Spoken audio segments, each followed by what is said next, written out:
that we titled a Fireside Chat with Mayor of Ukrainian municipality Pereschepyne. If at the round table we have been more broadly talking about the war in Ukraine and the reconstruction efforts, here we're going to delve into much more details, as we have a representative of one of the Ukrainian municipalities with concrete projects and alliances they are building, trying to get back to the pre-war time.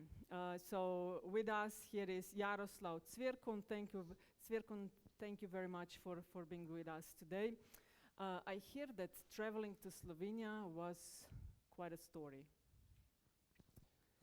Hello everyone, thank you very much. It is a really pleasure for me to be here. Thank you for inviting me.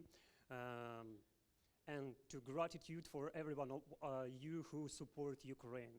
It's very important for any Ukrainian municipality and for any Ukrainian people. So, my traveling was hard, but what is most important for me is the result. I am here and I have the possibility to meet you and to gratitude for every one of you, because Ukraine right now has a lot of challenges. Since the start of the war in Ukraine, our municipality has faced a lot of challenges due to the closure of businesses such as local shops, stores, agricultural organizations and so on. So it was a lot of challenges that we has faced with. And is this your first time to Slovenia? Yeah, it is my first time, and I hope it will be productive, and especially because our municipality will have in nearest future one of the partner city, which is Iria from Slovenia. Mm-hmm. So, do we have anyone from Iria here? Yes. And we also have, as we mentioned before, some students from Ukraine. Is anyone from Pereschepyne region, maybe? No. Okay.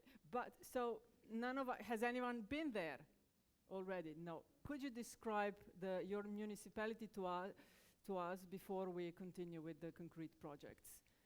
So our municipality is about twice bigger than Iria. We have 21 settlements, 1 town and 21 villages, and about 21,000 of citizens. It's located near the Kharkiv regions in Dnipropetrovsk region in Ukraine. What is the region famous for, if you would want me to go there as a tourist? Yeah, actually we have a lot of interesting things for our future international tourists. We have developed cultural heritage, and we have a lot of things to see. And you will have the possibility, I hope, in the nearest future to meet our municipality after our victory. Mm-hmm. So it's been almost 2 years since the start of the war in Ukraine. What has the damage been to Pereschepyne? So we have faced a lot of challenges, especially because of the closure of our businesses, because of the migration of our citizens to the western part of Ukraine, and some of these people even got abroad. In general, it was about 1,000 citizens that left our municipality. And can you imagine if we have 21,000 people, it's a big amount. But what I want to say that before the war started, we developed our local strategy, and one of the points of this strategy was to enhance our partnership in the field of tourism to attract young generation, young people, young family, because we know what does it mean, urbanization, when a lot of people going from small villages to big cities. And it was one of the biggest problems of our small municipality. But since the start of the war, everything changed. We starting to develop a new strategy, especially I would like to gratitude and to say thank to You Lead with Euro program, because right now we develop a new local strategy especially in terms, in conditions of the war for our future. Because right now we creating strategy which could help us to help new citizens that currently live in our municipality. Since the start of the war, our municipality hosted more than 2,500 internally displaced people. This is, can you imagine, more than 10% of our citizens. We are trying to satisfy all their needs by providing them humanitarian aid, by providing them psychological support. This is why it's very important to have such partner, international partner like Iria in nearest future. And we are looking for the support, not just in terms of financial support, but in terms of providing psychological support in the nearest future from European country. You mentioned that 2,500 people were displaced, left the Pereschepyne. Why did you stay? So actually, when about 1,000 people left our municipality, it was for a short period of time. As Mr. Ambassador Andriy Taran said, every Ukrainian family would like in the future live in Ukraine. Every would like to return to Ukraine. As I talked to many people from Ukraine, a lot of people would like to live in European Union. But it doesn't mean that they would like to leave Ukraine and to go abroad. It means that Ukraine needs to be a part of European Union. And every Ukrainian family would like to live in European Union, and especially in Ukraine. This is why they returned, reopened the businesses, and continue to develop our municipality. Okay, let's start first with the strategy, and then we'll go to the businesses. So you mentioned several times that you work hard on building a strategy to face with the consequences of the war. How do you start? Did you have any help, or was it only the people directly from the municipality working on the strategy, or did you get any recommendations from the government in Kiev? How did it work that? First of all, I would like to say that reconstruction of Ukraine starts from talented people.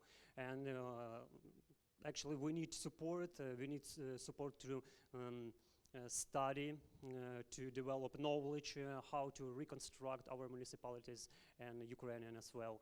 And especially we obtain a good support from different international partners like You Lead with Europe, as I mentioned before, like GIZ program, because we obtain very big support in terms of preparing our specialists for developing, for example, healthcare in our municipality.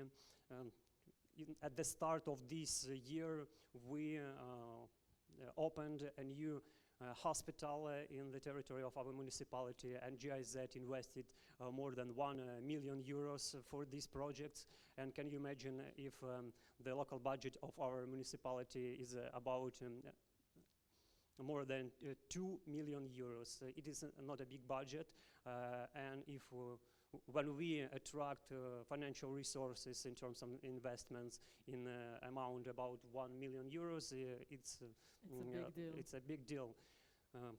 And last year we worked a lot in the field of attracting these financial resources, and in general we obtained investments which amounted like our local budget. So this is a big deal, and thanks to reform of decentralization, that because we are able to directly cooperate with international partners, to sign some agreements, to decide who will be our partners. Okay, could you explain to us what's this reform decentralization? What's about? How it works? I think that this is maybe one of the most successful reform in Ukraine, because what does it mean for us? It's mean a big democracy of Ukraine, because especially at the local level, people decide what we need to do with the local budget, which projects to realize. And this is one of the biggest things that helps us to be successful, especially in such directions during the war. Because from one part we decide what to do with the local budget, what to do with international partners, and so on. From second part, we have a good support from our regional administrations and from the central government to develop our different projects, reforms, and so on. And third part, thanks for every international partners from any country who knows in which conditions right now Ukrainians live and how Ukrainians suffer from Russian aggression. You mentioned the reconstruction efforts in your municipality. Could you explain or give us some concrete examples? Where did you start? You mentioned that building a hospital or the health conditions in your municipality. What about other projects? So we realized the biggest projects. First of all, it is the building of a hospital, and this completely changed our direction in providing the services in the field of healthcare, because it helps not just for our municipality but for minimum 3 other municipalities which are our neighbors. And second one is they're providing administrative services, because we opened, with the support of You Lead with Europe, Center for providing administrative services in our municipality. And right now we can provide for internal displaced people and for local citizens more than 1,000 services, which started from the registration of some land, registration of different documents which could help to provide financial support, humanitarian aid, and so on for internal displaced people. It became like a local hub for providing support for the people who suffered from the war and from Russian aggression. You mentioned that building a hospital solved the problem for many people in the region. Where was the closest hospital before? How far did you have to drive? Actually, we had a hospital, but it was not functioning. It functioning, but it was like with old equipment and so on. Okay. And right now we have a new modern European equipment. We can satisfy much more needs of our local citizens. Can you imagine in our small municipality right now we can attract, for example, the talented people from in terms of using the talented as workers from internally displaced people. For example, from one part we attract staff, equipment, modern and European, which cost a lot of money, and from other part we can use it for attracting talented people who can use this equipment to save the life of the people. Because the support of any Slovenian European citizen, it's not just money. You create working places, you save the lives of Ukrainian citizens. We talked before with the ambassador Taran as well about how many people left Ukraine. So that is definitely one of the ways to attract them to come back. So how long have you been a mayor of Pereschepyne? I can say that I started working in the local government like a mayor since the end of 2020. 2020. So what in your term, so you got a new modern hospital. What else has been done when it comes to the reconstruction efforts? Actually, I started to work in difficult conditions because I started from the corona. I work in the condition of war in Ukraine, and I know that one of the things that could help for our citizens, for our municipality to work in the field of developing projects, in the field of attracting financial resources, because actually what helps our municipality to be strong, but not to our municipality, for any municipalities in Ukraine, what helps us to be strong in such conditions, that we don't need to just support in terms of financial resources. We want to be a good, strong partner for any municipality in Europe. And I am sure that we can have a good partner. We can provide you some experience, some knowledge, and so on. So that it is a two-way street, not Yes. only from one side to the other.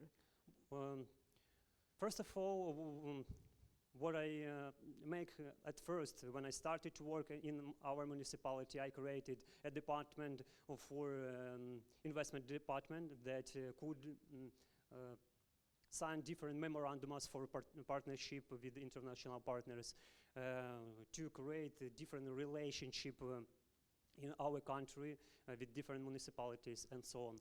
And I started, as I said before, to work when we had in our municipality about 60 internally displaced people. And right now we trying to satisfy the needs for more than 2,500 people.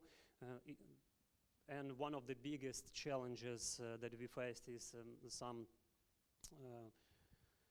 problems, for example, that war creates for children, because in Ukraine we worked a lot in one of the reforms that related to close all shelters for orphaned people, for orphan children. And before the war started, full invention in Ukraine started. Even much any such kind of shelters was closed. And right now we see that maybe in the nearest future we need to reopen it, because we have a lot of children who lost their parents and so on. And what is one of the most important direction in which we could, for example, cooperate with our international partners, municipalities and so on, for example, is in the field of helping in terms of psychological support and so on. One good example I will give you is our cooperation with one of the municipalities in Turkey. When the war started, our municipality sent 10 orphan children to Turkey, and right now they are living there. Then they even don't imagine what does it mean, the war. They studying in Turkey, they're living in a hotel, and thanks to that mayor of Turkish municipality that really understand what does it mean psychological support for children. And how many municipalities around the world, the Europe, are you cooperating with, before we go into more details about your connections with Iria? Actually, I would like to gratitude for Slovenia and especially for Iria, because it will be our first partner. Besides this Turkish counterpart, right? We don't have a partnership. We just started to cooperate from this. I mean, very good and very helpful for our children project. Okay, so tell us, how did you find Iria, or how did Iria find you? Thanks to Unit with Europe program, GIZ, they created this program, and very thank to Embassy of Ukraine in Slovenia that developing such cooperation. Okay, and how does that cooperation look like? What knowledge are you looking from Idria, and on the other hand, what can you offer to Idria, or how does it work? Actually, we just preparing for the cooperation. We have some plans, but today will be maybe first time, first face-to-face meeting with the mayor of Idria, and I hope that our cooperation will be productive. And maybe But you probably have a plan, a list of what you would like. yeah, we will cooperate in the field of cultural heritage protection. Okay. And you mentioned before that it is a challenge to attract investments, because this is what moves the economy. How do you approach that? Asking for investments. Like, what do you say to potential investors? Why should they invest in rebuilding Pereschepyne? So as I said before, providing us just by financial assistance, it's not the main purpose of our municipality. We would like to enhance our strong and long-term partnership in order to create a new projects which could help each other and European municipalities and Ukrainian municipalities. And what I want to say is we started from sharing our opinions, ideas, and experience with different projects. We know that one of the biggest purpose of such different partners and organizations like GIZ, ULEAD, and so on, is to develop strong partnership, for example, Ukrainian municipalities with European Union. And we just following the rules. We would like to be a part of European Union. We would like to be friends and good partners. This is why we working with the different projects. We attract talented people who can learn, who can write different projects, who can attract not just financial resources like humanitarian aid. It need and should to be like project which could assist our local businesses. What are the local businesses looking for? I mean, what kind of help? First of all, we are looking for international partners which could help us by providing some knowledge. How to run businesses, and so on. But actually, how to run the business, how to attract investments, because as you know, in Europe, maybe much more the possibilities for study, how to write the projects, how to attract investments in order to develop the businesses and so on. We have a lot of support from our central government, from international partners, which helps to business to relocate, to enhance the capacity and so on. But the problem is that we need much more experienced and talented teachers who will learn, who will teach our local businesses how to attract these resources, how to write business plans and so on.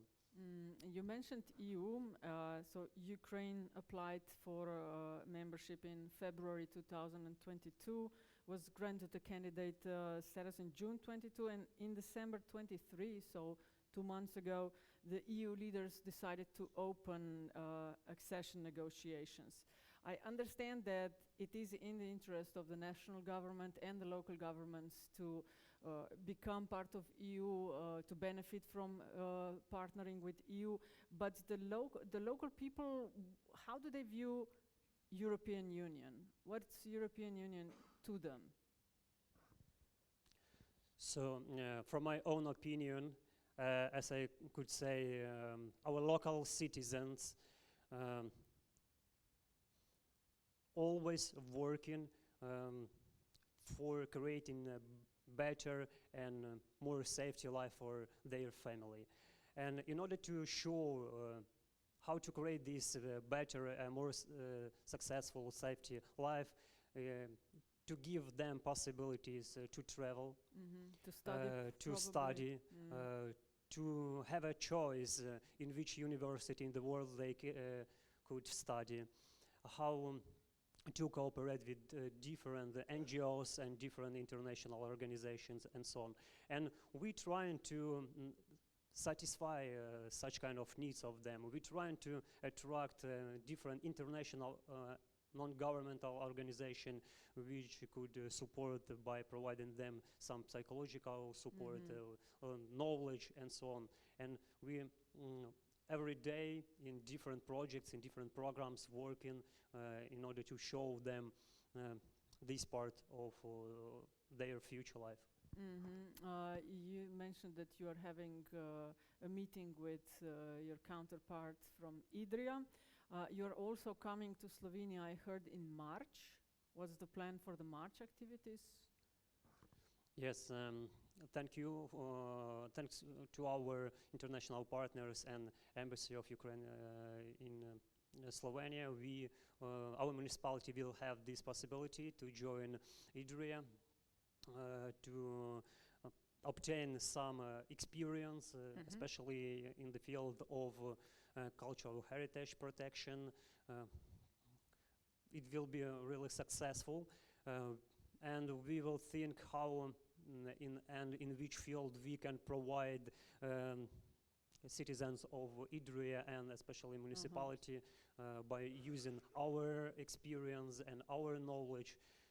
We just try and start to cooperate, but I'm sure it will be successful because especially the cooperation will be during 3 weeks. For me, actually, it's a long period of time to be abroad, but I hope and I'm sure it will be productive.